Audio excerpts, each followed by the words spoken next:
વિદ્યાર્થી મિત્રો નમસ્કાર. જય હિન્દ, જય ભારત. આજે હું તમારી સમક્ષ એક નવું એવું જે કાવ્ય લઈને આવ્યો છું. કાવ્યનું નામ છે સનરાઈઝ, જેને કહેવાય છે સૂર્યોદય. ઓન ધ કાંચનજંગા, કાંચનજંગા પરનું સૂર્યોદય. તેના જે કવિ છે ક્રિસ્ટીના આલ્બર્ટ. આ જે કાવ્યમાં ક્રિસ્ટીના જે આલ્બર્ટે સૂર્યોદય સમયે જે કાંચનજંગા પર કેવું કેવું દ્રશ્ય ઊભું થાય છે તેના વિશેની વાત કરી છે. મિત્રો, દુનિયાનું જે ત્રીજા નંબરનું સૌથી ઊંચા જે શિખરમાંનું એક છે અવરુઆ,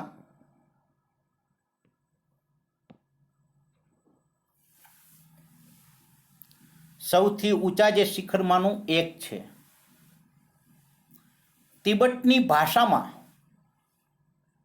કાંચનજંગાનો અર્થ થાય છે હિમના 5 રત્નો.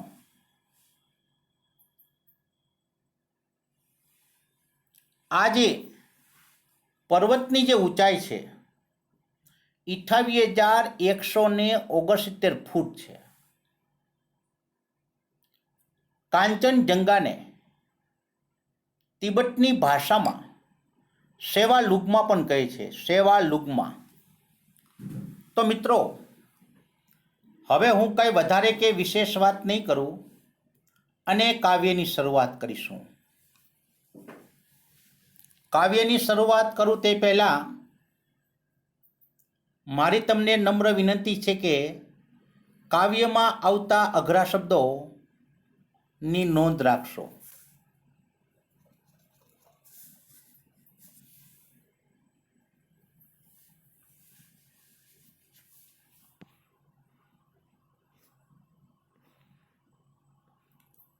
ધ વેપર રાઇસ, વેપર એટલે કે ધુમ્મસ, રાઈસ એટલે કે ઉદય થવો. ધુમ્મસનો ઉદય થાય છે ટુ ધ મોર્નિંગ સ્કાય, સવારના સમયે આકાશમાં. ક્લેડ, ક્લેડ એટલે કે છવાઈ જવું. ઇન પર્પલ ગ્લોરી, પર્પલ એટલે કે જાંબલી, ગ્લોરી એટલે કે રંગ. વહેલી સવારના સમયમાં આકાશમાં જાંબલી રંગથી ઢંકાયેલા, ઝાકળથી ભરાયેલા ધુમ્મસનો ઉદય થાય છે. ધ વેપર રાઇસ, ધુમ્મસનો ઉદય થાય છે ટુ ધ મોર્નિંગ સ્કાય, સવારના સમયે આકાશમાં. Clad in purple glory, clad એટલે કે છવાઈ જવું. તેનું સ્પ્રેડ કરી નાખો, SPREAD, સ્પ્રેડ. પર્પલ એટલે કે બ્લુ કરી નાખો તો પણ ચાલે, અને ગ્લોરી એટલે કે રંગ. ધ વેપર રાઇસ, વહેલી સવારના સમયમાં ધુમ્મસનો ઉદય થાય છે. Clad in the purple glory, ઝાકળથી ભરેલા જાંબલી રંગના ધુમ્મસનો ઉદય થાય છે. વાઇલ, જ્યારે. લવ લાઇટ ગ્લો, લાઇટ એટલે કે પ્રકાશ અને ગ્લો એટલે કે ચમકવું. While the love light glow, જ્યારે પ્રકાશ ચમકે છે. On the eternal snow, eternal એટલે કે કાયમી કે સ્થિર, સ્નો એટલે કે બરફ, કાયમી સ્થિર રહેલા બરફ પર. અપોન ધ સમિટ, સમિટ હોરી, હોરી એટલે કે વર્ષો જૂના. તેનું અગો કરી નાખો, AGO. અને સમિટ એટલે કે શિખરો.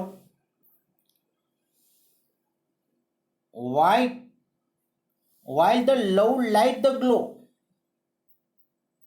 upon the summit hoary. વર્ષોથી કે શિખર પર રહેલા ઓન ધ ઇન્ટરનલ સ્નો કાયમી અને સ્થિર રહેલા બરફ પર સવારના સુંદર એવો જે પ્રકાશ ચમકે છે. ફરી બાળકો, વાઇલ જ્યારે લવ લાઇટ ગ્લો, લાઇટ એટલે કે પ્રકાશ, ગ્લો એટલે કે ચમકવું, ઓન ધ ઇન્ટરનલ જે સ્નો કાયમી અને સ્થિર રહેલા બરફ પર, અપોન ધ સમિટ હોરી, સમિટ એટલે કે વર્ષો જૂના શિખરો પર કાયમી અને સ્થિર રહેલા બરફ પર સવારના સમયે સુંદર એવો જે પ્રકાશ ચમકે છે.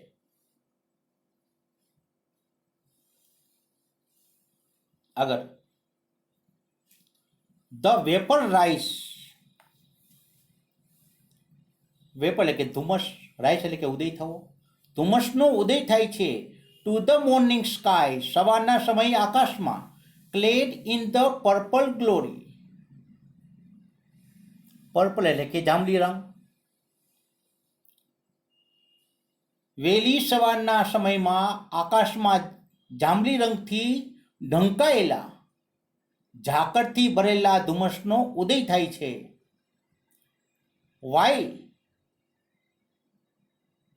The love light glow on the internal snow upon the summit hoary, ત્યારે વર્ષો જૂના શિખરો પર, ઓન ધ ઇન્ટરનલ સ્નો કાયમી અને સ્થિર રહેલા બરફ પર સવારનો સુંદર એવો જે પ્રકાશ ચમકે છે.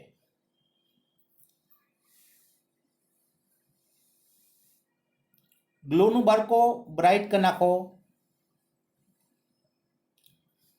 એન અને ધ હિમાલયસ ક્વીન, હિમાલયની રાણી, કામ એન્ડ સિરીન, કામ એટલે કે શાંત, તેનું પીસ કરી નાખો, PEACE, પીસ એટલે કે શાંત. સિરીન, સિરીન એટલે કે ગંભીર, તેનું સિરિયસ કરી નાખો, SERIOUS. And the Himalayas queen, હિમાલયની રાણી, કામ એન્ડ સિરીન, જે શાંત અને ગંભીર છે, return heaven the greeting, greeting એટલે કે આવકાર આપો, હેવન એટલે કે સ્વર્ગમાં, ગ્રીટિંગનું બાળકોને વેલકમ કરી નાખો. ઇન રોબ્ડ, રોબ્ડ એટલે કે વસ્ત્રો, વ્હાઇટ એટલે કે સફેદ, સફેદ એવા વસ્ત્રો ધારણ કરેલી હિમાલયની રાણી સ્વર્ગમાં તેને પાછા ફરવા માટે આવકાર આપે છે.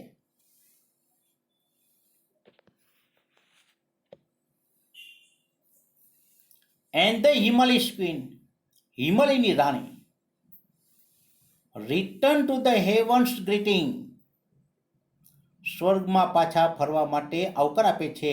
ઇન રોબ ઓફ ધ વ્હાઇટ, રોબ એટલે કે વસ્ત્રો, સફેદ એવા જે વસ્ત્રો ધારણ કરેલી હિમાલયની રાણી સ્વર્ગમાં પાછા ફરવા માટેનો આવકાર આપે છે.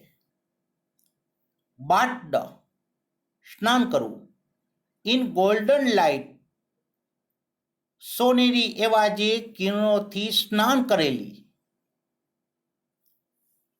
ગોલ્ડન એટલે કે સોનાના, અને લાઇટ, લાઇટ એટલે પ્રકાશ નહીં, લાઇટ એટલે કિરણ. કવિઓને પોતાના વિચારોને વ્યક્ત કરવાની છૂટ હોય છે.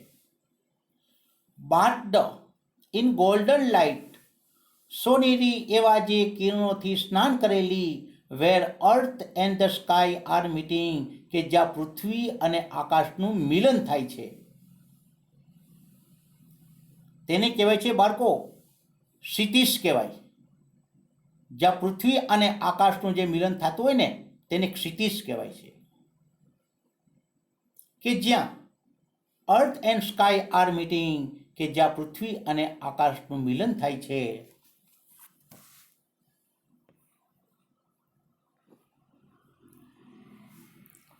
And the morning dew, DEWS, ઝાકળ. સવારના સમયે ઝાકળના બિંદુઓ. એન્ડ મેલો યુસ, મેલો એટલે કે સહજ ભાવે, જેને કહેવાય નેચરલ કહેવાય. યુસ એટલે કે રંગો, તેના સહજ એવા જે રંગો જાણે, તેના સહજ એવા રંગો જાણે. પેઇન્ટ હર ચીક, પેઇન્ટ એટલે કે રંગ, હર ચીક તેના ગાલ ઉપર, તેના ગાલ ઉપર રંગ કરે છે. વિથ ફેરી ફિંગર, FAIRY, ફેરીનો અર્થ થાય કોમર, ફિંગર એટલે કે આંગળીઓ. કોમર એવી જે આંગળીઓ દ્વારા તેના ગાલ ઉપર રંગો કરે છે. એન્ડ ધ મોર્નિંગ ડ્રીવ, ઝાકળના બિંદુઓ શું કરે છે? તો કવિ કહે છે એન્ડ ધ મોર્નિંગ ડ્રીવ, ઝાકળના બિંદુઓ. એન્ડ મેલો હ્યુઝ, સહજ એવા જે રંગો જાણે. Paint her cheek with a fairy finger, તેની કોમર એવી જે આંગળીઓ દ્વારા તેના ગાલ ઉપર રંગો કરે છે.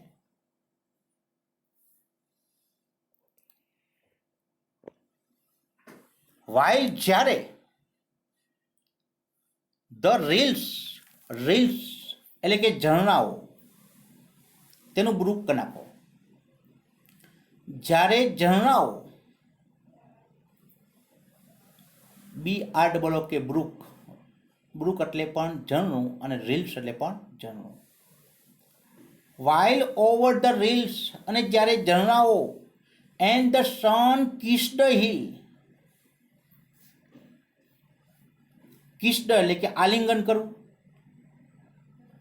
સન એટલે કે સૂર્ય. અને જ્યારે નાના એવા ઝરણાઓ અને સૂર્ય તેને આલિંગન કરે છે, બર્ફીલા એવા જે પ્રદેશોમાં, કે બર્ફીલા એવા શિખરને આલિંગન કરે છે. The love light gently finger,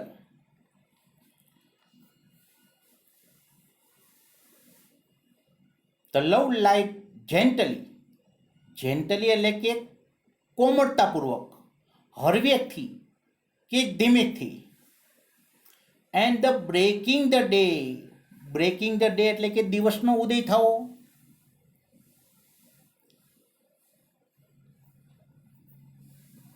the love light gently finger, sorry linger છે બાળકો, માફ કરજો, લહેરાવું. The love light gently linger, અને કોમળ એવો જે પ્રકાશ લહેરાય છે.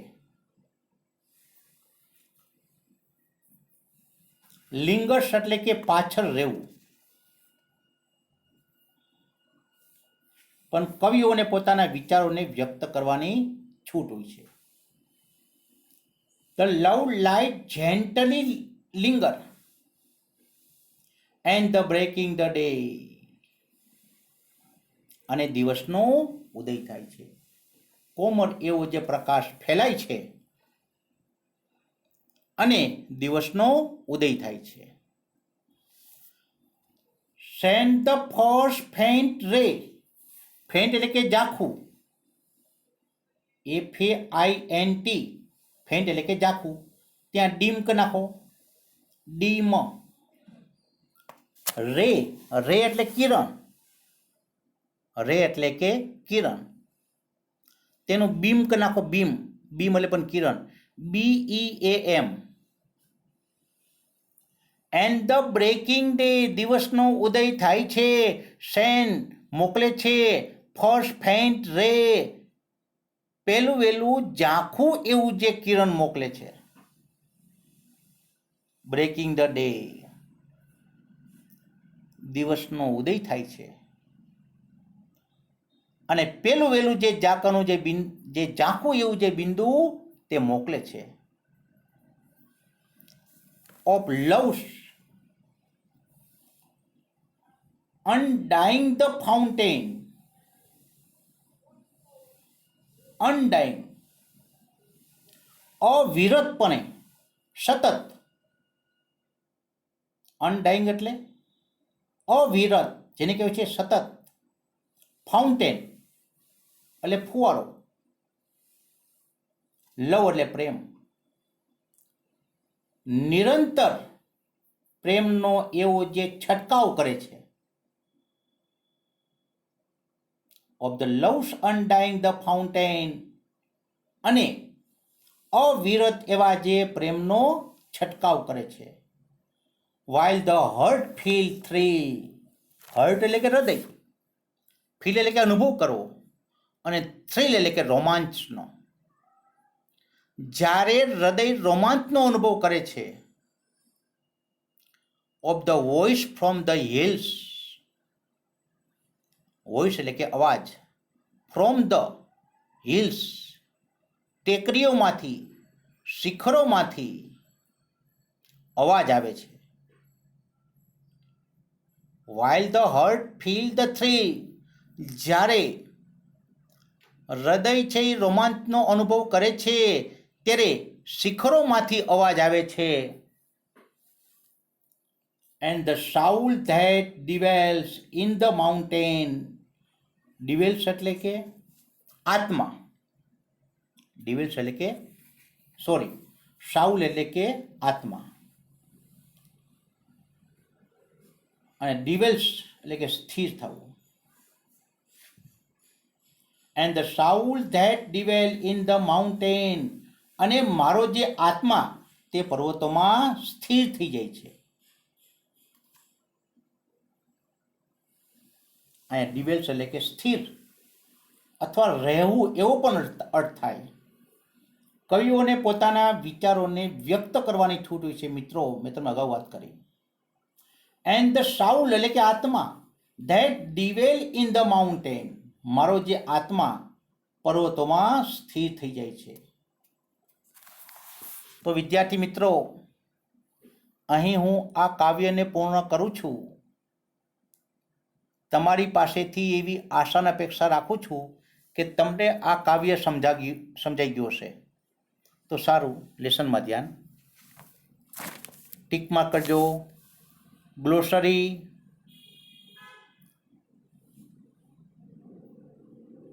પ્રશ્નો, C4 પ્રશ્નોના જવાબ આપો.